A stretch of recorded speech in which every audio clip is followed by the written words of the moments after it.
Hey guys, this is Sarah with SarahleeCrochet&Fabrics.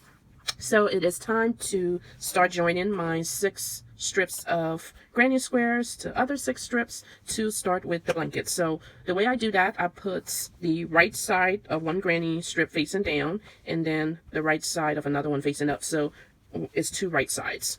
So I clip that. I make sure, because my granny squares are not all perfect, because some of these yarns are 4 weight, some of them are closer to 5 weight, so sometimes the granny square is a little larger, a little smaller, but my main goal is to get the joints together. So I just make sure that my joints are perfectly even, and then I clip it, and I do that all the way down.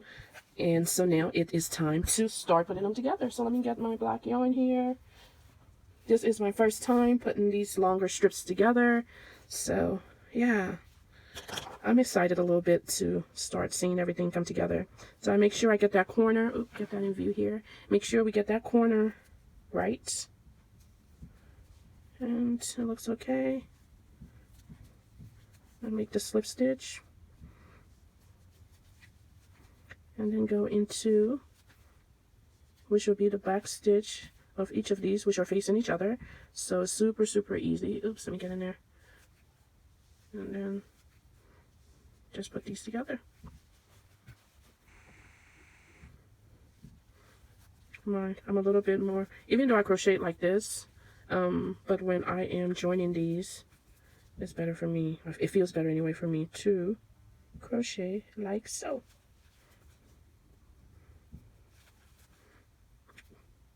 This is really exciting. Oops, what am I doing? There we go. So how do you crochet? What is this, pencil? Is that what you call it? And then this is more of a knife, I guess. Are you exclusive in your way of holding the crochet hooks? I am obviously not. It all depends, I guess, sometimes with the yarn or what I'm crocheting, how I hold the hook. So I like to eyeball once I'm about halfway through to kind of make sure that everything is joining together. And then I proceed. And again, I'm pretty casually loose about it. I don't want it too tight because I want a little bit of stretch or whatever. Is that what it would be? A little bit of stretch or flexibility. So I just do it pretty casually loose. And if you don't have these clips, these specific clips, they're pretty expensive. Well, as far as in my budget, when I was looking into purchasing them. But I went to, was it a thrift store or maybe it was Hobby Lobby Clearance Center, and they had a big old bag of them for like $3. If not, I was just going to go to Dollar Tree, and they have clips there. I think they're in like the stationery section, and I was just going to buy those, and they work just fine. So now when you're at the joints, it's a little tight of a stitch, so you may have to work it a little bit. Okay, but it's okay. Oh no, I finally got it in there and then I lost it. Okay, let's try again. The pain of crochet sometimes, huh? Alright, I think that joint was where I weaved in my ends, and I made it. Yeah, that was, goodness gracious, guys. And let me make sure I'm putting that right in the joint stitch because I want it to match. Okay, whew.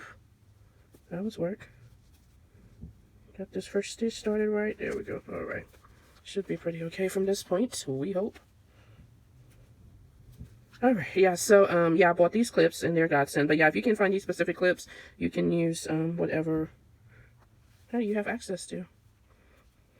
But I love the Dollar Tree. I think it comes sometimes in 6 in a pack. Really, really good.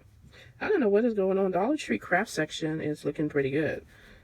After they hiked up the price to $1.25, which I guess is understandable with inflation and gas prices and everything else in this world. But I do shop there less now, you know. I shop altogether less, but, you know, I try to be more cautious about what I'm buying and bringing into my home, making sure it's stuff I need, or I try to think about it first, not just do impulse purchase. And then I'm also getting some crochet donations for a location that I donate to. It's like, I don't know what to call it, but it's a community center, sort of, or community outreach.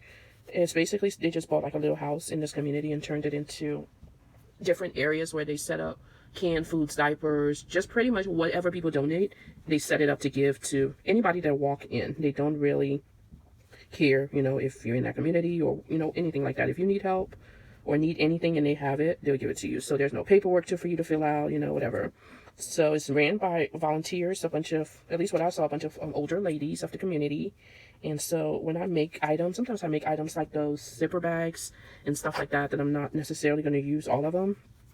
I take it there and donate it, and they are super excited. They appreciate handmade, and it's nice to be able to give to people who, you know, appreciate your work and stuff like that, and they always make a fuss and get really excited. So I have a lot of, well, maybe like 6 or 7 girls dresses that I crochet.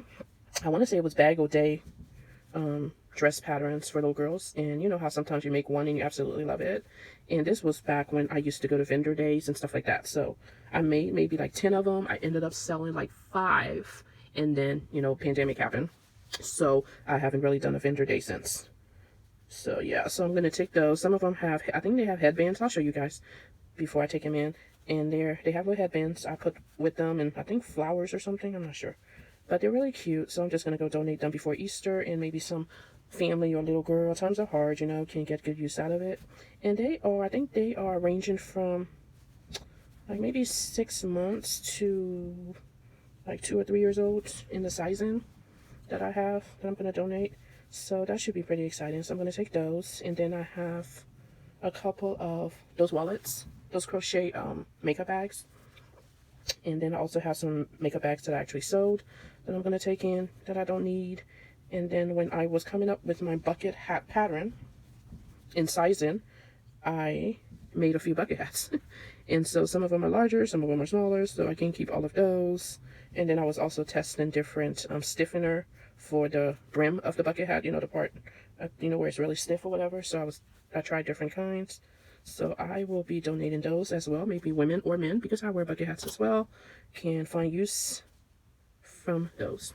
So guys, I am going to continue. I find myself at a lovely joint, which is always a little tight. Oh, not that bad this time around.